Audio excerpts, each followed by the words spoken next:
جو شخص صبح و شام 100 مرتبہ سبحان اللہ و بحمدہ پڑھے، یعنی صرف اتنا، تو اللہ تعالیٰ اس کے تمام گناہ معاف فرما دیں گے، اگرچہ سمندر کی جھاگ کے برابر ہو۔ اس کی عادت کیسے ڈال سکتے ہیں آپ؟ کیونکہ مصروف ہے نا سب، تو اتنا وقت تو نہیں ہوگا کہ جا نماز پہ بیٹھ کے 100 دفعہ پڑھ کے پھر اٹھے۔ کوئی ایک خاص کام جو آپ کو روز کرنا ہے، تو اس خاص کام کے ساتھ آپ ایک خاص ذکر جو ہے وہ اپنا باندھ لیں۔ ایک تو ہے نا کہ ہر وقت کوئی بھی ذکر آپ کریں، لیکن یہ جو مخصوص اذکار بتائے گئے مخصوص اوقات میں کرنے کے، تو ان کا فائدہ جب ہی ہوتا ہے جب ہم ان کو اوقات کی پابندی کے ساتھ کرتے ہیں۔ اور اصل میں اس کے پیچھے حکمت بھی یہی ہے وقت بتانے کی، کہ پھر انسان اس میں مس نہیں کرتا۔ صبح ہوئی، اللہ کی یاد آئی، اور سنت کے مطابق جو آپ صلی اللہ علیہ وسلم نے بتایا وہ ذکر کرنا۔ ویسے تو آپ کوئی بھی کر سکتے ہیں، ہر ذکر میں فائدہ ہے، لیکن آپ کے نقش قدم پہ چلنا، جہاں آپ نے قدم رکھا وہیں پیچھے رکھنا، اس کا لطف ہی کچھ اور ہے، ٹھیک ہے نا؟ یعنی اس میں تھوڑا فرق ہو جاتا ہے پھر۔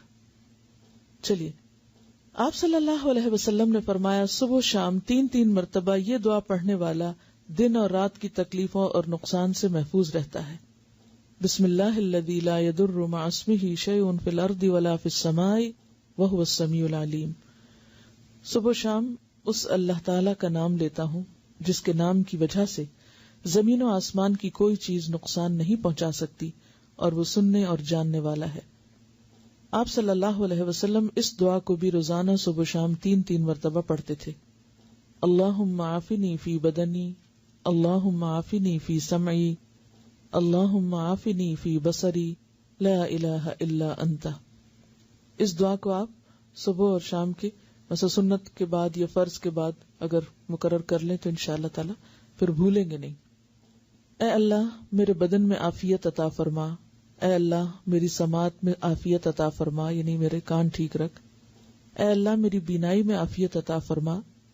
آپ کے سوا کوئی بھی معبود نہیں ہے، کیونکہ انسان کی جسمانی صحت اس کی عبادت کے لیے، اس کے کام کاج کے لیے، فرائض کی ادائیگی کے لیے بہت ضروری ہے۔ تو آپ صلی اللہ علیہ وسلم 3 بار صبح اور شام یہ پڑھتے تھے۔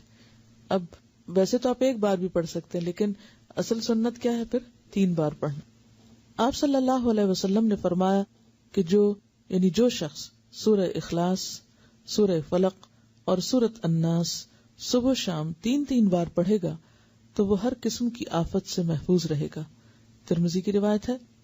آپ صلی اللہ علیہ وسلم نے سیدہ فاطمہ رضی اللہ تعالی عنہا کو ہر صبح و شام یہ دعا مانگنے کا حکم دیا تھا، یعنی آپ نے اپنی بیٹی کو یہ دعا سکھائی تھی۔ یا حی یا قیوم برحمتک استغیث فاصلح لی شأنی کلہ ولا تکلنی الی نفسی طرفۃ عین۔ اے ہمیشہ زندہ اور قائم رہنے والے، آپ ہی کی رحمت کا واسطہ دے کر فریاد کرتا ہوں کہ میرے سب کاموں کو درست کر دیں، اور مجھے میرے نفس کی طرف پلک جھپکنے کی دیر کے لیے بھی حوالے نہ کریں۔ اس کا کیا مطلب ہے؟ مجھے میرے نفس کے حوالے ایک پلک جھپکنے کی دیر بھی نہ کریں۔ کیوں؟ مجھے مسلسل اپنی حفاظت میں رکھیں، میں بھٹکنے نہ پاؤں۔ ومن یکفر بالطاغوت، تو طاغوت میں سب سے پہلے خود اپنا نفس آتا ہے۔ ان النفس لامارۃ بالسوء، اور اگر انسان اپنے نفس کی باتیں ماننے لگ جاتا تو کبھی بھی پھر وہ اللہ کی بات نہیں ماننے دیتا۔ تو انسان نفس کے حوالے ہوا نہیں اور پھسلا نہیں اور گیا نہیں، ٹھیک ہے؟ تو اس لیے یہ دعا بھی بہت اہم ہے اور بہت ضروری ہے۔ تو نفس کے حوالے ہونے کا مطلب کیا ہے؟ برائی کی طرف جانا۔ اور اس میں آپ دیکھیے کہ آپ سارا دن عہد کریں گے میں نے یہ نہیں کرنا ہے، ایسا نہیں بولنا، ایسا نہیں کرنا، اور لمحے بھر کے لیے کیا ہوتا ہے؟ منہ سے بات نکل جاتی، آپ ایک دم غصے میں آ جاتے ہیں، آپ ایک دم وہ کہہ آتے ہیں جو سویر سے وعدہ کر رہے تھے شام تک کہ اب آج سے میں نے یہ جملہ نہیں بولنا یا یہ کام نہیں کرنا، وہ لمحے بھر کے لیے آپ نفس کے حوالے ہوئے اور گئے۔ تو یہ دعا بہت ہی زبردست دعا ہے کہ یار اب میں تو اپنے آپ پر، خود پر ایک لمحے کے لیے بھی بھروسہ نہیں کر سکتا، لمحے کے لیے بھی مجھے نہیں ادھر جانا، کیونکہ ہمارے ساتھ نفس بھی ہے، شیطان بھی ہے۔ تو یہ ایسے دشمن ہیں، ایسی طاقتیں ہیں کہ جن کا مقابلہ ہم تنہا نہیں کر سکتے، یہ صرف اللہ کی مدد سے ہو سکتا ہے۔ اس لیے صبح اور شام، ورنہ بعض اوقات انسان کہے ایک دفعہ تو مانگ چکا، اب اور کیا مانگنا، روز کیا یہی مانگنا، یعنی آپ کے ذہن میں یہ آ سکتا ہے کہ بھی سویرے بھی مانگو، شام بھی مانگو، وہی باتیں، پھر ریپیٹیشن۔ اس ریپیٹیشن کی ہر سویر کو ضرورت ہے اور ہر شام کو ضرورت ہے، کہ ہم بھولنے والے ہیں. پھر سید الاستغفار. آپ صلی اللہ علیہ وسلم نے فرمایا جس نے صبح و شام صدق دل سے سید الاستغفار کو پڑھا اور اسی دن یا رات فوت ہو گیا تو وہ جنت میں داخل ہوگا. اب آپ دیکھیں اللہ تعالیٰ نے بخشش کے کتنے سامان کیے ہیں. ایک چیز کر لو، دوسری کر لو، تیسری کر لو.